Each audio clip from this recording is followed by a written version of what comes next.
souvent, les gens se demandent, mais c'est qui va vouloir venir chez moi? J'habite en banlieue, j'habite pas dans un lieu touristique, bon, peu importe. Mais il y a de la demande partout. C'est sûr que bon, les gens qui habitent à New York, ils sont bombardés de demandes. Donc peut-être que vous serez pas bombardés, mais il y a quand même une place pour tout le monde.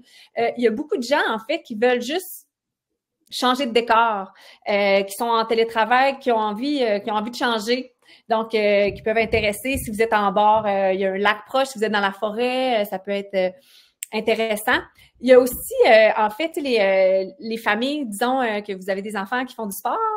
Il y a des tournois. Je sais pas, il y a un tournoi une fin de semaine à Trois-Rivières. Ben, ça vous tente peut-être pas de payer. Déjà que vous payez pour le tournoi, ça vous tente pas de payer pour des chambres d'hôtel, aller au restaurant et tout. Ben, vous pouvez passer un week-end en échange de maison à Trois-Rivières, par exemple. Pour aller voir la famille. C'est notre façon, ben, comme nous, on est à l'étranger, on est à l'extérieur quand on va voir la famille, c'est quand même assez imposant de débarquer à 4 dans le condo de ma mère. Ben, l'échange de maison, c'est parfait pour ça. Donc, ça nous permet de rester plus longtemps, de voir la famille, puis d'être dans nos affaires. Puis, il y a les gens qui ont de la famille un petit peu partout. Même si vous n'êtes pas dans une région que vous pensez qui peut attirer, vous savez jamais. Puis aussi, ben, des gens de l'extérieur, de d'autres pays, ben souvent, ils veulent venir visiter le Québec. Les Français sont très intéressés par le Québec. Ils veulent juste expérimenter le Québec. Ils veulent pas nécessairement être à Montréal. Ils veulent pas nécessairement. Ils veulent juste voir les grands espaces. Donc, ben, si je peux ajouter à ça, c'est ça. En fait, souvent. Tu sais, je veux dire, de la neige, il y en a partout au Québec. Là. Si c'est l'exotisme puis tout ça qui les attire, ben peu importe où on est, il y a toujours quelque chose d'intéressant ou quelque chose de curieux là pour quelqu'un qui vient de l'étranger. Puis la même chose aussi, tu sais, nous ou n'importe qui, si on est ouvert à des destinations, ça nous permet de découvrir des endroits qu'on n'aurait peut-être pas pensé à la base. Puis finalement, ben, on se rend compte que ben c'est un endroit intéressant, c'est une place où j'aurais jamais pensé aller ou vivre pendant un moment. Puis ben c'est ça, c'est aussi le plaisir de la découverte. Je pense que plus on est ouvert, plus on a des offres, puis plus on a des possibilités qui s'ouvrent devant nous aussi là. Effectivement. C'est un bon point, Audrey, je suis d'accord avec toi. Et puis, il ne faut pas se gêner non plus pour nous envoyer des demandes. Moi, pour la Floride, je peux envoyer des fois 50, 60 demandes. Alors, ça prend un peu de temps, mais cette année, j'ai réussi à trouver 5 échanges pour un total de 12 semaines. Donc, c'est quand même intéressant au niveau économie puis au niveau des gens qu'on rencontre. Et souvent, les gens récidivent. Il n'y a pas beaucoup de gens de la Floride qui veulent venir chez moi, mais j'ai beaucoup de Montréalais, je reste à Laurentides, qui veulent venir chez moi. Il y en a 2, entre autres, ça fait 3 ans de suite, qui viennent une semaine à chaque hiver chez moi. Il y avait une autre question là, qui dit, puis je pense que Michel, vous en avez vous venez juste d'en parler, dans le fond, tu sais, combien de demandes qu'on peut envoyer. Puis la question, c'était, ça prend combien de temps à finaliser un échange?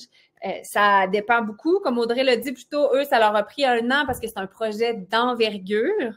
Même chose pour vous, Michel, si vous partez sur plusieurs mois, plusieurs semaines, ça peut être plus long. Aussi, ça peut être un petit peu plus long quand on a vraiment des dates spécifiques pour une destination spécifique. C'est sûr que ça peut être un petit peu plus difficile, il faut envoyer un petit peu plus de demandes. Mais il y a des gens, moi je reçois des demandes pour 2025 ou pour le mois prochain. Donc, ça dépend vraiment de votre projet, ça dépend vraiment de où vous voulez aller, puis de comment vous planifiez aussi vos vacances. Il y a des gens qui planifient super à l'avance, d'autres dernière minute. Donc, vous allez retrouver la même proportion, disons, sur le site d'échange.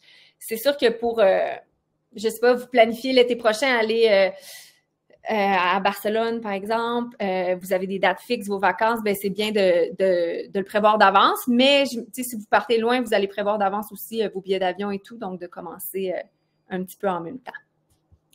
Et par mon expérience, moi, les échanges se concluent absolument assez rapidement.